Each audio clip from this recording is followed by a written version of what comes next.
This is the advent of a remarkable new technique called fiber optics.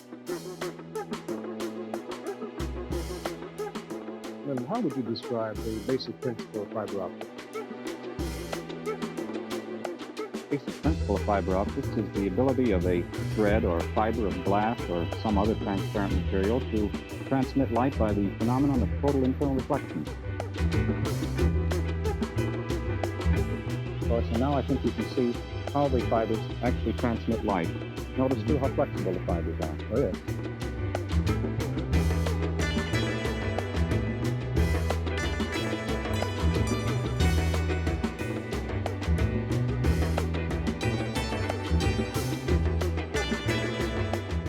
Only time will tell how many remarkable and useful applications fiber optics will find.